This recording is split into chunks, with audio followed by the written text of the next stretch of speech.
ನಮ್ಮ ನ್ಯೂಸ್ಗೆ ಸ್ವಾಗತ. ರೈತ ಸಂಘದಿಂದ ರೈತರ ರಾಜಕೀಯ ಜಾಗೃತಿ ಸಮಾವೇಶ.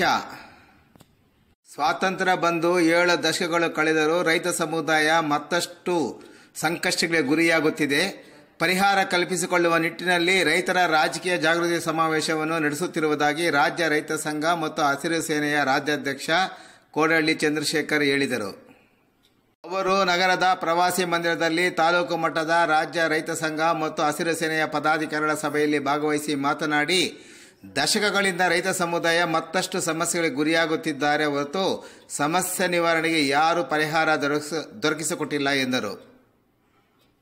ರೈತನು ಬೆಳೆದ ಬೆಳೆಗಳಿಗೆ ಸರಿಯಾದ ಬೆಲೆ ನೀಡುತ್ತಿಲ್ಲ, ಉತ್ತಮವಾದ ಮಾರುಕಟ್ಟೆ ಇಲ್ಲ, ಅತಿವೃಷ್ಟಿಯಾದರೆ ಅನಾವೃಷ್ಟಿಯಾದರೂ ರೈತನ ಸಂಕಷ್ಟಕ್ಕೆ ಒಳಗಾಗುತ್ತಿದ್ದಾನೆ. ದೇಶದ ರೈತ ಆರ್ಥಿಕವಾಗಿ ದಿವಾಳಿಯಾಗಿ ಸಾಲ ತೀರಿಸಲಿಕ್ಕೆ ಆಗದೆ ನಿರಂತರವಾಗಿ ಆತ್ಮಹತ್ಯೆಯ ಕಡೆ ಮುಖ ಮಾಡುತ್ತಿದ್ದಾನೆ ಎಂದರು. ಇಂತಹ ಸಮಯದಲ್ಲಿ ಈಗಿನವರೆಗೂ ಆಡಳಿತ ನಡೆಸಿದ ಯಾವುದೇ ಪಕ್ಷಗಳು ರೈತರ ಕಷ್ಟಗಳಿಗೆ ಸ್ಪಂದಿಸಿಲ್ಲ. ಆದ್ದರಿಂದ ಮುಂದೆ ಬರುವ ಲೋಕಸಭಾ ಚುನಾವಣೆಯಲ್ಲಿ ರೈತ ಸಮುದಾಯ ತನ್ನ ರಾಜಕೀಯ ಇಚ್ಛಾಶಕ್ತಿಯನ್ನು ತೋರಿಸಲು ಮಾರ್ಚ್ 6ರಂದು ಚಿಕ್ಕಬಳ್ಳಾಪುರದ ಕೆವಿ ಕಾಲೇಜ್ ಕ್ಯಾಂಪಸ್ ಪಕ್ಕದ ಮೈದಾನದಲ್ಲಿ ರೈತರ ರಾಜಕೀಯ ಜಾಗೃತಿ ಸಮಾವೇಶ ಕಾರ್ಯಕ್ರಮವನ್ನು ಹಮ್ಮಿಕೊಳ್ಳಲಾಗಿದೆ ಎಂದರು.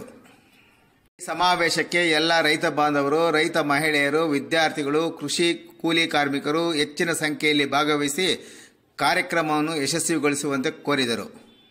ಸಂದರ್ಭದಲ್ಲಿ ಜಿಲ್ಲಾಧ್ಯಕ್ಷ ಬೈರೇಗೌಡ, ತಾಲೂಕು ಅಧ್ಯಕ್ಷ ಸಿಕಲ್ ರಮಣಾರೆಡ್ಡಿ ಸೇರಿದಂತೆ ಹಲವಾರು ರೈತ ಸಂಘದ ಪದಾಧಿಕಾರಿಗಳು ಉಪಸ್ಥಿತರಿದ್ದರು. ನಮ್ಮ ನ್ಯೂಸ್ಗಾಗಿ ಅಸ್ಲಾಂ ಪಾಷಾ, ಚಿಂತಾಮಣಿ. ಇದು ನಮ್ಮ ಸರ್ಕಾರ ರೈತರ ಪರ, ನಮ್ಮ ಸರ್ಕಾರ ಹಿಂದುಳಿದವರ ಪರ, ನಮ್ಮ ಸರ್ಕಾರ ಹಳ್ಳಿಗರ ಪರ ಅಂತ ಏನು ಮಾಧ್ಯಮಗಳಲ್ಲಿ ಹೆಚ್ಚು ಆದ್ಯತೆಗಳ ಮೇಲೆ ಪ್ರಚಾರ ಪಡಿತಕ್ಕಂತ ಪಕ್ಷಗಳೇನಿದಾವೆ ಇವು ಎಲ್ಲವೂ ಕೂಡ 70 ವರ್ಷಗಳ ಕಾಲ ನಮ್ಮನ್ನ ಲೂಟಿ ಮಾಡಿದ್ದಾರೆ ಸ್ನೇಹಿತರೆ. ಅದೇ ಕಾರಣಕ್ಕೆ ಇವತ್ತ ರೈತ ಚಳವಳಿ ಪ್ರತಿ ಹಳ್ಳಿಗಳಲ್ಲಿ ವಿಸ್ತಾರ ಆಗಿ ಬೆಳಿಬೇಕಾಗಿದೆ. ನಮಗೆ ಎಚ್ಚರ ಆಗಬೇಕಾಗೈತೆ. ಪ್ರಜಾಪ್ರಭುತ್ವದಲ್ಲಿ ನಾವೇ ಪ್ರಭುಗಳು. ಒಂದು ಮಾತು ಗಾಂಧಿಯನ್ನ ನಿಮಗೆ ಜ್ಞಾಪಕ ಮಾಡ್ತೇನೆ. ಗಾಂಧಿ ಮನಸ್ಸು ಮಾಡದೇ ಇದ್ರೆ ನಾವೆಲ್ಲರೂ ಕೂಡ ನಿಮ್ಮನ್ನ ಚುನಾವಣೆಯಲ್ಲಿ ಇಷ್ಟು ಗೌರವ ಸಿಗ್ತಾ ಇರಲಿಲ್ಲ. ಒಂದಷ್ಟು ಬುದ್ಧಿವಂತರು ಮಹಾತ್ಮಾಜಿ ನಿಮ್ಮ ತೀರ್ಮಾನ ಸರಿಯಲ್ಲ, ಯಾವುದೇ ಕಾರಣಕ್ಕೆ ಅನಕ್ಷರಸ್ಥರಿಗೆ ವೋಟ್ ಹಾಕುವ ಅಧಿಕಾರ ಕೊಡಬೇಡಿ, ಅವಿದ್ಯಾವಂತರಿಗೆ ವೋಟ್ ಹಾಕುವ ಅಧಿಕಾರ ಕೊಡಬೇಡಿ, ಕನಿಷ್ಠ ಪದವಿಯಿಂದ ಮೇಲಿರ್ತಕ್ಕಂಥ ಆರ್ಥಿಕ ಅಂತಸ್ತನ್ನ ಪಡೆದಿರುವಂತ ಅಂತವರಿಗೆ ಸೀಮಿತ ಜನಕ್ಕೆ ಮಾತ್ರ ಅಧಿಕಾರ ಬೇಕಂತೇಳಿ ಮನವಿ ಮಾಡಿದರು. ಸ್ನೇಹಿತರೆ, ಅವತ್ತೇ ಇದ್ದಂತ ಕೆಲವೇ ಗುಂಪುಗಳು, ಕಮ್ಯುನಿಸ್ಟ್ ಪಾರ್ಟಿಯವರು ನಮ್ಮ ಕೈಗೆ ಅಧಿಕಾರ ಕೊಡಿ ಗಾಂಧೀಜಿ, ನಾವು ಸಮರ್ಥರು.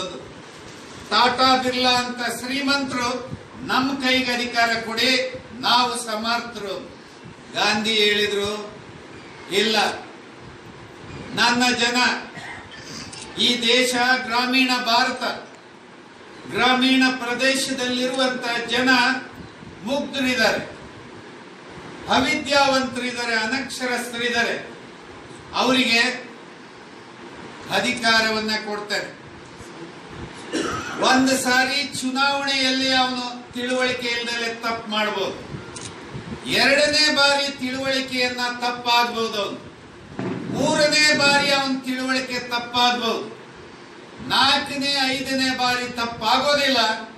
ನಾನು ಪ್ರಜಾಪ್ರಭುತ್ವದ ಪ್ರಭು ಅಂತಕ್ಕಂಥ ಅವನ ಎಲ್ಲ ತಿಳುವಳಿಕೆ ಬಂದು ಬಿಡ್ತದೆ. ಆ ಕಾರಣಕ್ಕೆ ನನ್ನ ಪ್ರತಿಯೊಬ್ಬ ಪ್ರಜೆಗೆ ನಾನು ಅಧಿಕಾರವನ್ನ ಕೊಡೋದಕ್ಕೆ ತೀರ್ಮಾನ ಮಾಡ್ತೇನೆ ಅಂತ ಹೇಳಿ ನಿಮ್ಮ ಕೈಗೆ ಅಧಿಕಾರ ಕೊಟ್ಟು, ಆದ್ರೆ ನೀವೇನ್ ಮಾಡ್ತಾ ಇದ್ದೀರಿ? ಗಂಡ ಕೊಟ್ಟವನ್ ಓಟ್ ಹಾಕ್ತಿರಿ, ದುಡ್ಡು ಕೊಟ್ಟವನ್ ಓಟ್ ಹಾಕ್ತಿರಿ, ಗೌಡ ಅಂತ ಕೇಳಿದ್ರೆ ಕಿವಿ ಕೊಡ್ತೀರಿ, ಕುರುಬ ಅಂತ ಕೇಳಿದ್ರೆ ಈ ಕಡೆ ಕಿವಿ ಕೊಡ್ತೀರಿ, ಆ ಕಡೆ ಲಿಂಗಾಯತ ಅಂದ್ರೆ ಓ ಅಂತೇಳಿ ಆ ಅಂತೀರಿ.